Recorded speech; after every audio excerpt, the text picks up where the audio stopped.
భద్రాద్రి కొత్తగూడెం జిల్లాలో దారుణం చోటు చేసుకుంది. ప్రియురాల్ని 20 ముక్కలుగా నరికి చంపాడు ప్రియుడు. ఈ ఘటన భద్రాద్రి కొత్తగూడెం జిల్లా జూలూరుపాడు మండలం మాచినేనిపేట గ్రామంలో జరిగింది. ఈ ప్రేమ జంట గతంలో సింగరేణిలో ఉద్యోగం ఇప్పిస్తామని ఓ జంట దగ్గర 16 లక్షలు తీసుకున్నారు. ఈ డబ్బుల విషయంలో ప్రియురాలు స్వాతి, ప్రియుడు వీరభద్రం మధ్య విభేదాలు ఏర్పడ్డాయి. దీంతో ఎలాగైనా స్వాతిని అడ్డు తొలగించుకోవాలని దారుణంగా హత్య చేసి చంపాడు ప్రియుడు వీరభద్రం. ఆమె శరీరాన్ని ఎవ్వరూ గుర్తుపట్టలేనంతగా ఏకంగా 20 ముక్కలుగా నరికి ఆ ముక్కలన్నింటినీ ఓ మూట కట్టి పక్కనే ఉన్న పొలంలో పడేశాడు. స్వాతి కనిపించకపోవడంతో మిస్సింగ్ కేసు నమోదు చేసుకున్న భద్రాద్రి పోలీసులు దర్యాప్తు కొనసాగుతున్న సమయంలో ఓ రైతు నుంచి ఫోన్ కాల్ వచ్చింది.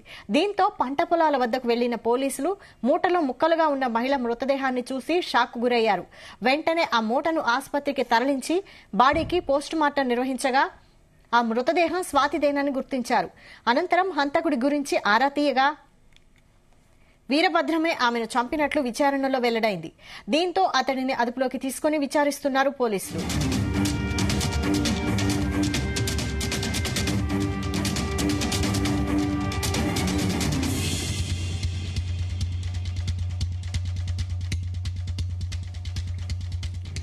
ఇదే అంశంపై మరిన్ని డీటెయిల్స్ మా ప్రతినిధి తిరుపతి అందిస్తారు. తిరుపతిలో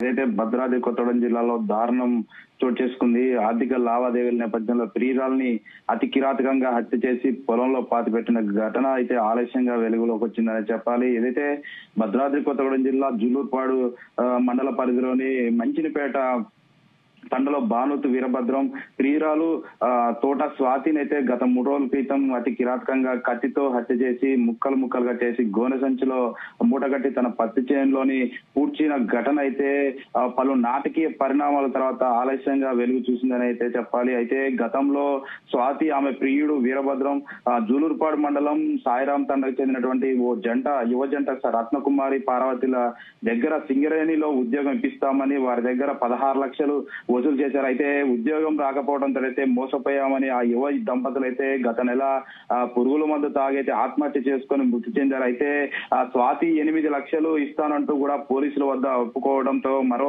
8 లక్షలు అయితే వీరభద్రాన్ని అడగడంతో అయితే ఏదైతే 16 లక్షల విషయంలో స్వాతి వీరభద్రాల మధ్య గత కొద్ది రోజులుగా మధ్య విభేదాలు ఏర్పడ్డాయని చెప్పాలి. దీంతో ఎలాగైనా స్వాతిని అడ్డు తొలగించుకోవాలనే వీరభద్రం గత 3 రోజుల క్రితం అయితే తన ఇంటికి రప్పించి కత్తితో అయితే అతి దారుణంగా హత్య చేసి అతని ఇంటి వెనక ఉన్నటువంటి వీరభద్రం పత్తి చేనులో అయితే పాతి పెట్టడం అయితే దంపతుల ఆత్మహత్య కేసులో ప్రధాన నిందితురాలుగా ఉన్నటువంటి స్వాతిని గత 3 రోజుల క్రితం అయితే ఆచూకీ లభించకపోవడంతో అయితే విచారణ చేపట్టినటువంటి పోలీసులు వీరభద్రాన్ని అయితే అదుపులో తీసుకొని నిన్న విచారించగా అయితే అసలు విషయం బయటపడింది. 16 లక్షల విషయంలో అయితే ఇద్దరి మధ్య విభేదాలు రావడంతోనే స్వాతిని హత్య చేసినట్లయితే వీరభద్రం ఒప్పుకున్నాడు. అయితే ఆ మృతదేహాన్ని తన పత్తి చేనులో పాతి పెట్టినట్టు కూడా తెలపడంతో అయితే దీంతో కొత్తగూడెం డిఎస్పీ కూడా రెహమాన్ జూలూరుపాడు సంఘటన స్థలానికి చేరుకొని అయితే స్థానిక తహసీల్దార్ సమక్షంలో అయితే మృతదేహాన్ని అయితే వెలికి తీశారు. అక్కడే పంచనామా నిర్వహించి ఏదైతే పోస్ట్ మార్టం నిమిత్తం అయితే కొత్తగూడెం ప్రభుత్వ ఆసుపత్రికి తరలించిన పరిస్థితి ఉంది. ఏమైనా యువజంట ఆత్మహత్య కేసులో ప్రధాన నిందితురాలుగా ఉన్నటువంటి స్వాతి హత్య గురవడంతో అయితే వీరభద్రాన్ని అదుపులో తీసుకొని ఈ ఆత్మహత్యకు సంబంధించినటువంటి 16 లక్షలు ఏ విధంగా ఏదైతే గతంలో ఆత్మహత్య చేసుకున్నటువంటి యువజంటకి ఎలాంటి న్యాయం చేస్తారనేది వేచి చూడాల్సి ఉంది వైశాలి. అయితే నిందితుడిపై నేరం రుజువైతే అతడికి ఎలాంటి శిక్ష పడే అవకాశం ఉంది? వైశాలి ఏదైతే గతంలో కూడా మన వీళ్ళ ఫ్రాడ్ కేసులో కూడా ప్రధాన నిందితురాలు స్వాతితో పాటు ఈయన 2వ నిందితుడుగా ఉన్నారు. ఆ సమయంలో ఈయనపై పలు క్రిమినల్ కేసులు కూడా నమోదైన పరిస్థితి. ఇప్పుడు హత్య కేసులో కూడా ప్రధాన నిందితుడిగా ఉండటంతో అతనిపై పోక్సో కేసు కూడా నమోదు చేసే అవకాశాలు ఉన్నాయి వైశాలి. స్వాతి కుటుంబ సభ్యులు ఏమని ఆరోపిస్తున్నారు ఈ కేసులో? ప్రస్తుతం అయితే ఇప్పటికైతే స్వాతి కుటుంబ సభ్యులు అయితే ఇంతవరకు సంఘటన స్థలానికి చేరుకోలేదు. స్వాతి స్వస్థలం అయితే రామగుండంగా తెలుస్తుంది. వాళ్ళ కుటుంబ సభ్యులు కూడా సమాచారం ఇచ్చారు. ఆ కుటుంబ సభ్యులు కూడా ఆ సంఘటన స్థలానికి ఈ రోజు సాయంకాలం వరకు చేరుకునే అవకాశం ఉంది. ఈ రోజు పోస్ట్ మార్టం నిమిత్తం పోస్ట్ మార్టం అనంతరం అయితే ఆ కుటుంబ సభ్యులకు అప్పచెప్పనున్నారు వైశాలి.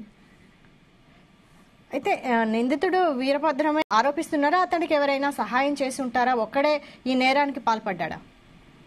వైశాలి అయితే ప్రస్తుత పరిణామాలు చూసుకుంటే మాత్రం నిన్న ఆ వీరభద్రని అయితే పోలీసులు అదుపులో తీసుకొని విచారించగా అయితే అతను ఒక్కడే ఏదైతే ఇంట్లో ఎవరు లేని సమయంలో అయితే ఆ స్వాతిని ఇంటికి పిలవడం జరిగింది. ఆ పిలిచిన తర్వాత వాళ్ళిద్దరి మధ్య వాగ్వాదం జరగడంతో ఈ హత్య చేయడం జరిగింది. క్షణకావేశంలోనే ఆ కత్తితో దాడి చేయడంతో అయితే ఒక్కసారిగా ఆ కుప్పకొలటంతో అయితే చేసేది ఏమీ లేక ఏదైతే ఇంకా నిందితుడైతే తలపై దాదాపు 5 సార్లు కూడా పొడవడంతో అయితే ఆ మృతురాలు ఏదైతే స్వాతి మృతి చెందడంతో అయితే నలుగురికి తెలిస్తే అతనిపై ఎలాంటి అనుమానాలు వస్తాయనే నేపథ్యంలో అయితే ఆ స్వాతిని అతను పట్టి చేనులోనే పాతి పెట్టడం జరిగిందని అయితే ఆ నిందితుడు ఒప్పుకున్న పరిస్థితి అయితే ఉంది వైశాలి.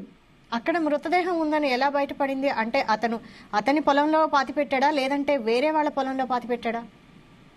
వైశాలి ఏదైతే మన నిన్న చూసుకుంటే అయితే ఏదైతే పోలీసులు విచారణ నేపథ్యంలో అయితే అతను అదుపులో తీసుకోవడంతో అయితే ఆ ఏదైతే స్వాతిని ప్రధాన నిందితురాలుగా ఉంది అతనికి సంబంధించినటువంటి వీరభద్రం కూడా ప్రధాన రెండో ముద్దాయిగా ఉన్నారు. అతన్ని విచారించగా అయితే అతని పొలంలోనే అతని ఇంట్లోనే జరిగినట్టు హత్య చేసిన అనంతరం అయితే ఆ మూట కట్టేసేసి ఆమెనైతే గొనసంచిలో మూట కట్టేసేసి ఆమెను ఆ సొంత పొలంలోనే ఏదైతే ఇంటి వెనకాలని పత్తి చేను ఉంటుంది ఆ పత్తి చేనులోనే అతను పాతి పెట్టినట్లు కూడా ఒప్పుకున్న పరిస్థితి ఉంది వైశాలి.